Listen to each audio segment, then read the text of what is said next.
चलिए, रेलवे एवं एसएससी में पूछे गए उत्सर्जन तंत्र से संबंधित महत्वपूर्ण प्रश्नों को देखते हैं।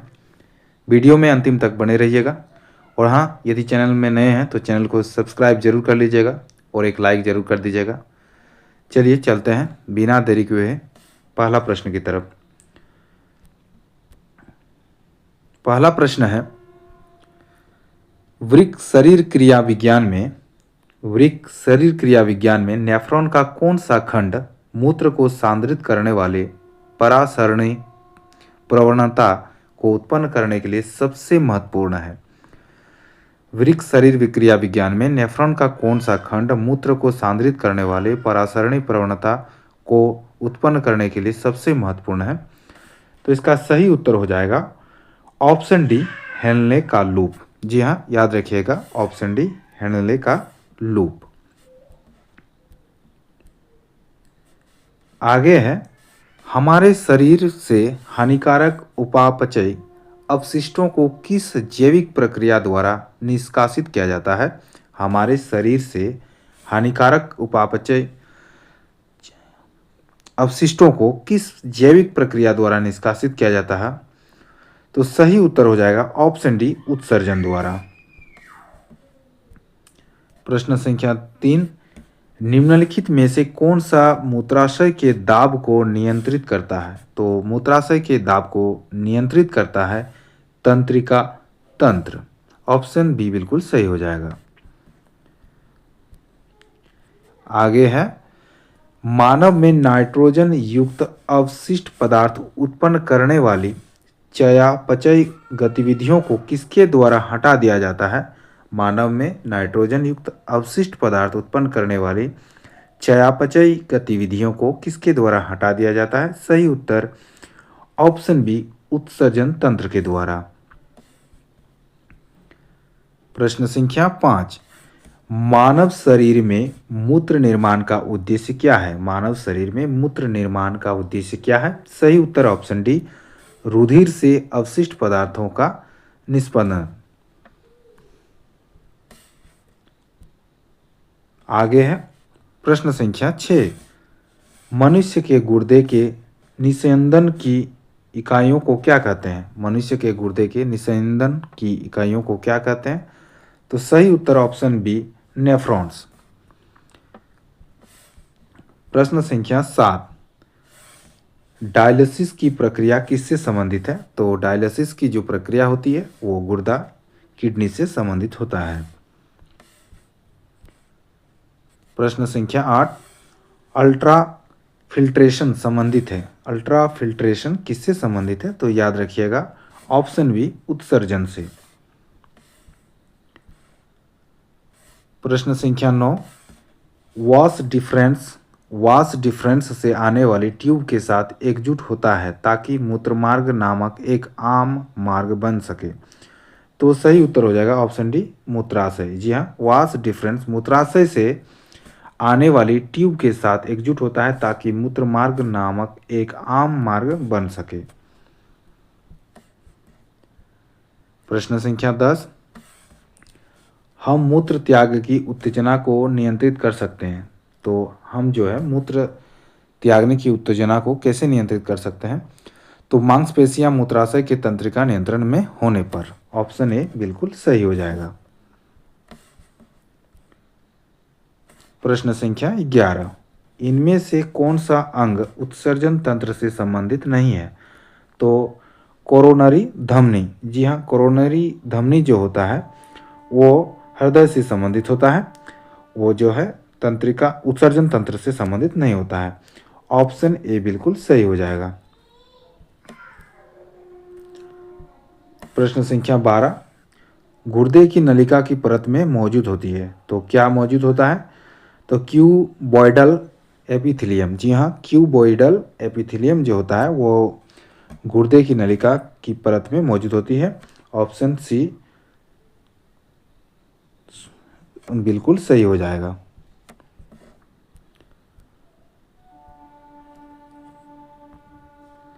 प्रश्न संख्या 13 में है, मानवों में विक्राणुओं का कार्य निम्न में से क्या है? तो विक्राणुओं का कार्य होता है ऑप्शन बी उत्सर्जन। प्रश्न संख्या 14, एक 20 सेंटीमीटर लंबी ट्यूब है, तो मूत्रमार्ग जो होता है वो 20 सेंटीमीटर लगभग उसकी लंबाई होती है, और जो मूत्राशय से मूत्र ले जाती है। ऑप्शन बी बिल्कुल सही हो जाएगा। प्रश्न संख्या 15, प्रश्न संख्या 15 में है मांसल नलिकाएं होती है, किसमें मांसल नलिकाएं होती है जो मूत्र को गुर्दे से मूत्राशय की तरफ आगे ढकलती है? तो सही उत्तर हो जाएगा मूत्रवाहिनी। जी हाँ, मूत्रवाहिनी। मूत्रवाहिनी में मांसल नलिकाएं होती है जो मूत्र को गुर्दे से मूत्राशय की तरफ आगे ढकलती है। ऑप्शन बी बिल्कुल सही हो जाएगा। प्रश्न संख्या 16, मानव में अमोनिया जो जहरीला है, अमोनिया क्या होता है? मानव में एक जहरीला पदार्थ है को यूरिया में बदल देता है। तो सही उत्तर हो जाएगा ऑप्शन बी लीवर। काफ़ी इंपॉर्टेंट है, लीवर जो है अमोनिया को यूरिया में बदलता है। प्रश्न संख्या 17, पसीना निकलने से शरीर का सबसे उपयोगी कार्य क्या होता है? तो पसीना निकलने पर जो होता है शरीर का ताप नियंत्रित होता है, ताप कंट्रोल होता है। ऑप्शन बी बिल्कुल सही हो जाएगा। प्रश्न संख्या 18, नेफ्रॉन किससे संबंधित है? तो नेफ्रॉन जो होता है उत्सर्जन तंत्र से संबंधित है, याद रखिएगा। ऑप्शन डी काफ़ी नेफ्रॉन जो है किससे संबंधित है? तो नेफ्रॉन उत्सर्जन तंत्र से संबंधित है। ऑप्शन डी सही हो जाएगा। आगे है निर्जलीकरण के दौरान शरीर में से कौन से पदार्थ का सामान्यतः क्षय होता है? तो सोडियम क्लोराइड, नमक का क्षय होता है निर्जलीकरण के दौरान। ऑप्शन बी बिल्कुल सही हो जाएगा। प्रश्न संख्या 20, मनुष्यों में वृक्क या किडनी या गुर्दे निम्नलिखित में से किस तंत्र के अंग है? तो उत्सर्जन तंत्र के अंग है। ऑप्शन सी बिल्कुल सही हो जाएगा। प्रश्न संख्या 21, किडनी की समस्या के रोगियों के अपोहन जिसे डायलिसिस कहा जाता है की प्रक्रिया में कौन से तत्व का प्रयोग सम्मिलित है? तो विसरण।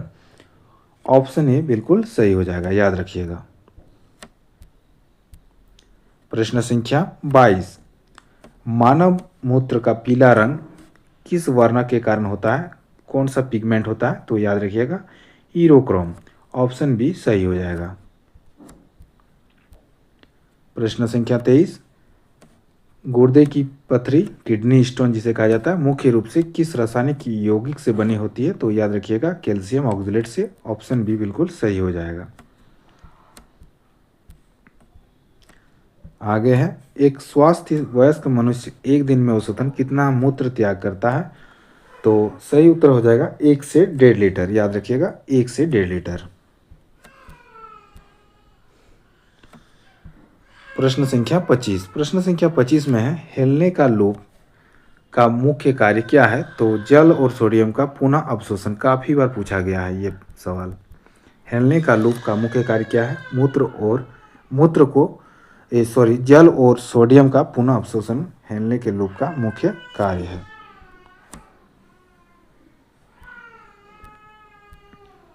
आगे है प्रश्न संख्या 26, मूत्र में ग्लूकोज अर्थात शर्करा का आना किस बीमारी का संकेत है? तो सही उत्तर मधुमेह का। प्रश्न संख्या 27, बोमन संपुट और ग्लोमेरुलस शरीर के किस अंग के भाग होता है? तो ये सही उत्तर हो जाएगा ऑप्शन ए वृक्क का। जी हाँ, बोमन संपुट और ग्लोमेरुलस जो होता है वो वृक्क के अंदर पाया जाता है। प्रश्न संख्या 28, निम्नलिखित में से कौन सा जीव यूरिक एसिड का उत्सर्जन करता है? तो यूरिक एसिड का उत्सर्जन करता है, याद रखिएगा, पक्षी और सरीसृप। ऑप्शन सी बिल्कुल सही हो जाएगा। प्रश्न संख्या 29, मछली जैसे जलीय जीवों का मुख्य उत्सर्जी पदार्थ क्या है? तो अमोनिया। जी हाँ, मछली जो है ये अमोनिया का त्याग करता है। ऑप्शन बी बिल्कुल सही हो जाएगा। आगे है, गठिया रोग का मुख्य कारण जोड़ों में किस अम्ल का जमा होना है? तो यूरिक एसिड क्रिस्टल का जमा होना है। ऑप्शन सी बिल्कुल सही हो जाएगा। किडनी अर्थात वृक्क के जिस दबे हुए हिस्से से मूत्रवाहिनी और रक्त वाहिकाएं जुड़ी होती है उसे क्या कहते हैं? तो उसे कहते हैं हाइलम। ऑप्शन ए बिल्कुल सही हो जाएगा। किडनी के जिस दबे हुए हिस्से से मूत्रवाहिनी और रक्त वाहिकाएं जुड़ी होती है उसे कहते हैं हाइलम। ऑप्शन ए सही हो जाएगा। आगे देखिए, मानव मूत्र की जो प्रकृति होता है, नेचर, वो कैसी होती है? तो वो हल्का अम्लीय होता है। ऑप्शन सी सही हो जाएगा। प्रश्न संख्या 33, मूत्र में जल के बाद सबसे अधिक मात्रा में किस पदार्थ की होती है? तो मूत्र में जल के बाद सबसे अधिक मात्रा में जो पदार्थ होता है वो होता है यूरिया। ऑप्शन बी सही हो जाएगा। प्रश्न संख्या 34, ग्लोमेरुलस का मुख्य कार्य क्या है? तो रक्त का अल्ट्रा फिल्ट्रेशन करना। ऑप्शन ए, ग्लोमेरुलस का मुख्य कार्य होता है रक्त का अल्ट्रा फिल्ट्रेशन करना। डायलिसिस की प्रक्रिया किस सिद्धांत पर कार्य करती है? काफ़ी इम्पोर्टेंट है। तो डायलिसिस की जो प्रक्रिया है वो कार्य करती है परासरण और विसरण पर। ऑप्शन बी बिल्कुल सही हो जाएगा।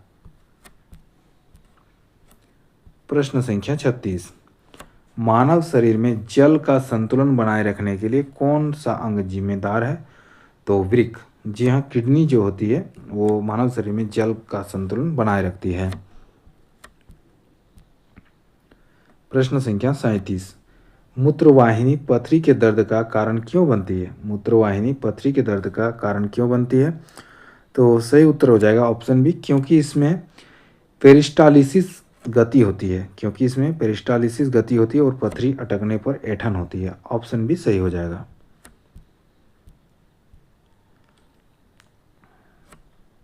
38 नंबर का प्रश्न है, नेफ्रॉन के किस भाग में ग्लूकोज और एमिनो एसिड का 100% पुनः अवशोषण हो जाता है? नेफ्रॉन के किस भाग में ग्लूकोज और एमिनो एसिड का 100% पुनः अवशोषण हो जाता है? सही उत्तर समिष्ठ कुंडलित नलिका। ऑप्शन ए बिल्कुल सही हो जाएगा। अगला है, मूत्र का पीला रंग किस पिगमेंट के कारण होता है? तो अभी हम लोगों ने देखा ईरोक्रोम के कारण। ऑप्शन ए सही हो जाएगा। आगे है, चाय या कॉफ़ी पीने के बाद मूत्र की मात्रा बढ़ जाती है क्योंकि कैफीन का कार्य होता है। क्या कार्य होता करता है कैफीन? तो सही उत्तर हो जाएगा, कैफीन जो होता है यह एक मूत्र वर्धक है। तो ऑप्शन ए बिल्कुल सही हो जाएगा। प्रश्न संख्या 40, शरीर से पसीना निकलना किस प्रकार का कार्य है? शरीर से पसीना निकलना किस प्रकार का कार्य है? तो तापमान और उत्सर्जन दोनों में। जी हाँ, ऑप्शन सी सही हो जाएगा। शरीर से पसीना निकलना तापमान नियंत्रण उत्सर्जन दोनों में कार्य है। आगे है, केचुए का उत्सर्जी अंग क्या है? तो केचुए का उत्सर्जी अंग होता है नेफ्रेडिया। ऑप्शन ए सही हो जाएगा। काफ़ी बार पूछा गया है ये भी सवाल। आगे है, किडनी खराब होने पर रक्त में यूरिया का इकट्ठा होना क्या कहलाता है? तो सही उत्तर यूरीमिया। ऑप्शन ए बिल्कुल सही हो जाएगा। कौन सा विटामिन मूत्र के माध्यम से उत्सर्जित होता है? तो सही उत्तर ऑप्शन सी, विटामिन सी। जी हाँ, विटामिन सी जो होता है मूत्र के माध्यम से उत्सर्जित होता है। अंतिम प्रश्न, एक नेफ्रॉन में छने हुए द्रव का लगभग कितना प्रतिशत वापस रक्त में अवशोषित कर लिया जाता है? एक नेफ्रॉन में छने हुए द्रव का लगभग कितना प्रतिशत वापस रक्त में अवशोषित कर लिया जाता है? तो सही उत्तर हो जाएगा 99%। ऑप्शन सी सही हो जाएगा।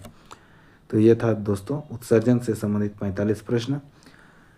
यदि वीडियो अच्छा लगा तो एक लाइक कर दीजिएगा और प्लीज़ चैनल को सब्सक्राइब कर लीजिएगा। चलिए मिलते हैं ऐसे ही महत्वपूर्ण सेट के साथ। तब तक के लिए नमस्कार, जय हिंद।